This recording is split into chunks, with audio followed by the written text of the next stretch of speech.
Earth, -03. The Earth was on its final day, with almost no trace of life left to be seen.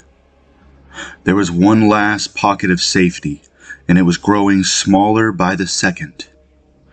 Dr. Martin Phillips, aged 42, was racing down the road surrounded by burning buildings that were in the process of collapsing. He was out of breath, and he reeked of desperation.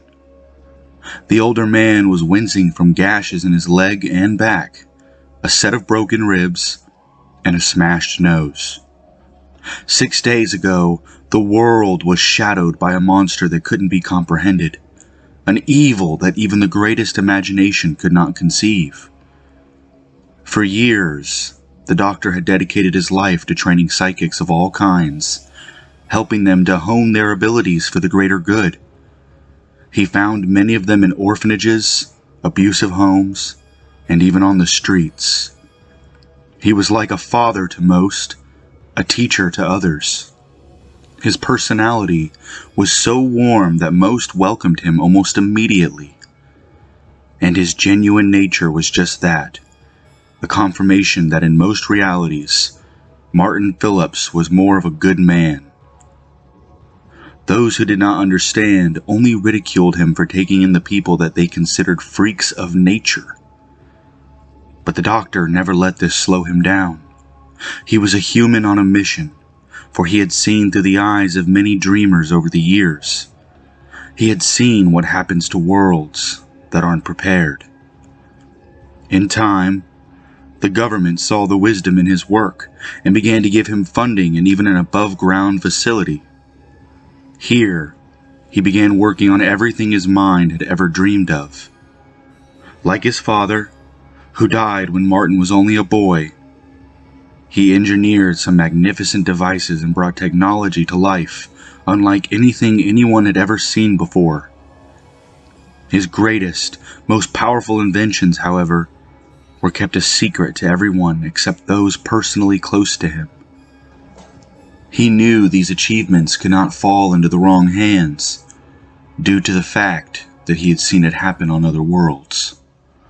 Currently, the doctor was sprinting towards his lab, desperate to escape the evil that had destroyed the world and was pursuing him. He had set up a final defense a few blocks back, made up of soldiers and the remaining psychics of this dimension. They were all dead now, having been ripped to shreds despite their combined force. All except for one, a young girl who saw Dr. Phillips as her father after he took her in so many years ago. "Catalina!" the doctor panted as the short-haired woman ran beside him. Her face was covered in the blood of her friends who had saved her from certain death. She was unharmed, excluding her injured psyche after witnessing so many horrors. "We have to get to the lab before they reach us," the older man panted as the two turned a corner into an alley. Approximately 24 hours after a black cloud covered the earth entirely, the dead buried throughout the world returned from the grave. They were mindless drones, fueled only by a need for violence and human flesh. There were millions of undead roaming the earth, preying on the innocent and the guilty alike. In the beginning hysteria, society collapsed, and hundreds of millions more joined the ranks of the enemy. Nothing beyond burning the bodies would keep them down for long, with headshots only proving to stun the beasts. Cities and neighborhoods burned to the ground as humanity began to lose their footing. Within 6 days, the entire earth was enveloped in madness and death, leaving the doctor to abandon hope of saving it. Instead, the cure he had created 2 days ago was to be put to a different use. However, they were cornered before they could reach the lab, and all but Catalina and the doctor had been horribly slain. Having narrowly escaped, the plan had not changed. Catalina had to shut her eyes to the unimaginable terrors that they witnessed along their way. The bones of entire families rested along the streets, and undead children were feasting on the parents who could not abandon them. The plan was to send both Catalina and Dr. Phillips to another world, one that had yet been touched by the evil. They would deliver the cure, as well as a warning that no Earth was safe from darkness and genocide. At the end of the alley, they sighted a steel door on the right, leading into a brick building that was heavily barricaded and built for defense, like a scientific fortress. The hordes that were following them met lasers that shot from a nearby camera and were chopped limb from limb. This would not put them down permanently, but it would provide the opening the two needed to get inside and prepare for their departure. Dr. Phillips allowed the locking mechanism to read his retina, and with a loud thud, it opened. He quickly swung the door open and motioned for Catalina to enter first. He followed close behind and slammed the door shut, locking it with over a dozen locks before the mechanism locked on its own.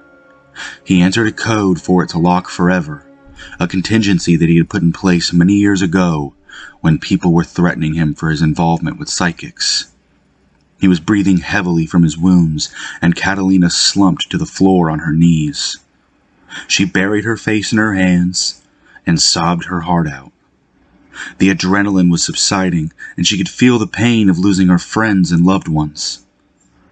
Winter, Nicholas, Cole, Jamie, and Joshua. Even Autumn Walker, who had fallen 5 days ago when the strongest of psychics had banded together to stop the evil. None of them had come back from that battle, leaving the Earth to succumb to whatever vile plans had been set for it.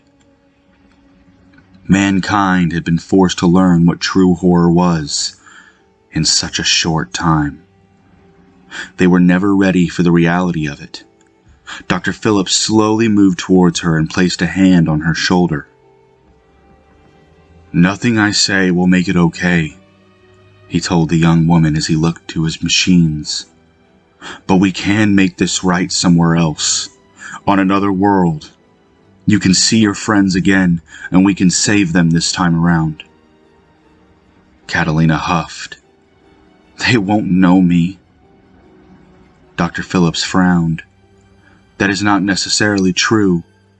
While the memories will surely be different, bonds between people are stronger than we know, stretching across most realities. We are bonded to those we love on many different planes of existence." "We must hurry," the doctor continued, moving past her towards a computer and quickly powering it on. "We won't be safe in here for long. I suspect we have just enough time to enact our plan and leave this terrible place." He reached for a small vial resting in a case to the left of the computer and handed it to Catalina, who had joined his side. "Take this," he told her. "We will need it where we are going. Once there, we can mass produce and disperse it to all corners of the globe.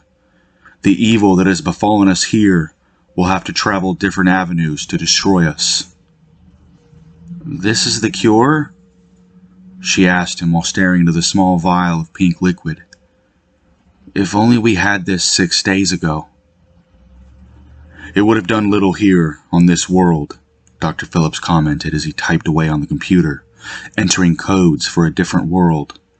His genius had surpassed that of his father on any world. Jonathan had created ways of traveling through dimensions of many different Earths. However, his best invention had been the watches that he had only managed to construct on one, already dead Earth. Dr. Phillips had taken it many steps further with his own, building a machine that one could simply step into and be taken to anywhere they chose to go. All you needed was the right code for a specific world. A moment later, the large, cylinder-shaped machine powered on, and many lights filled the room, as well as a sound as smooth as the wind. There was a circular pad on the bottom that one would step into, and the doctor pointed towards it. "Step onto the pad and wait," he instructed Catalina, who seemed skeptical. This was the first time anyone would be using this device, therefore anything could theoretically happen. "Are you sure this is going to work?" "As positive as one can be," the doctor murmured, his eagerness growing by the second. but this is our last option beyond staying here and dying." Catalina nodded, gripping the vial tight and moving towards the pad. Before she could make it the 10 feet there, the sound of a gunshot riddled the room. A bullet whizzed through her back and exited through the chest, bouncing off the steel of the machine ahead of her. Her eyes widened and her hand loosened and the vial crashed to the floor, shattering, along with their hopes. The young woman fell backwards and Dr. Phillips rushed to catch her. He did so and leaned down as her head rested in his lap. She was shaking as blood rushed from her wound, and she couldn't find the words to speak or the air to breathe. "No, Catalina," the doctor croaked. "No, no, no, no." The scientist in him took a step back, and the father he had become in recent years began to quietly weep. He knew that she was beyond saving, and that in less than a minute she would be gone. He wasn't even paying attention as the murderer exited the shadows and made his presence known. His large, impressive build was overshadowed by his beautiful facial features and perfect blonde hair. "Thank you," Catalina managed to whimper as tears ran down her blood-stained cheeks. "For everything. You saved me from a life of loneliness. I would never have known love if not for you. You showed me what it was to love." Dr. Phillips then shuddered. "You have been the daughter I never had. I will never forget you." Catalina pointed to the pad and the machines that was still running. "The cure is gone, but you need to go," she insisted, losing more blood with each word. "Warn other Earths. Prepare them. Please." In the next 2 seconds, she closed her eyes and her soul expired, leaving this Earth forever. Dr. Phillips bowed his head and gently set her down. Although the cure was indeed gone, she was still right. He had to make the trip regardless, now more than ever. But their attacker had other plans in mind. Poor old man. A soft yet devilish voice purred, and the doctor didn't even bother to look up. He knew who the man was. With his arm outstretched, his hand still holding the pistol, was a beautiful monster. His name was Evan Michaels, the same man who would go on to assist another Dr. Phillips on another Earth. He smiled warmingly at the doctor and lowered his weapon before laughing. "Your efforts have been in vain, Doctor," Evan told him, relishing this moment. "On every world I have visited, you have done your best to resist me. But my master cannot be resisted." "Is that why you're his dog?" Dr. Phillips spat at him, and Evan only laughed more. "Dogs get treats," he replied with a sneer. "This will be the 30th time I've killed you, Martin Phillips. On some worlds, you're a doctor. On others, you're a soldier or even a politician.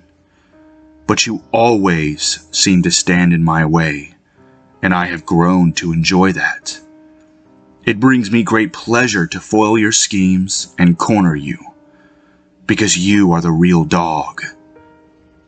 Dr. Phillips scowled. "How did you know what I was doing?"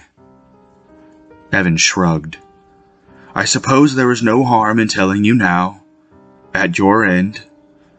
I can read minds. I am a psychic so rare that my master has found use for me in his legion. Together, he and I will find and annihilate each and every Earth until there is nothing left in this multiverse." "But why?" Dr. Phillips bellowed. Why cause so much destruction and death? Why align yourself with evil?"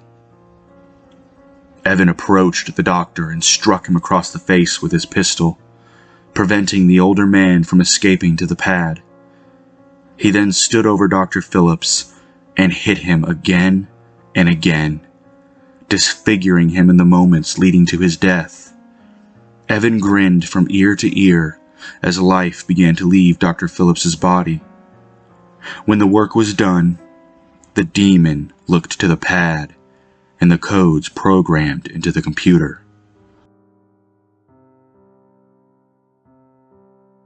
Dr. Phillips, on another Earth, watched in horror as he saw his own death on several monitors in his office.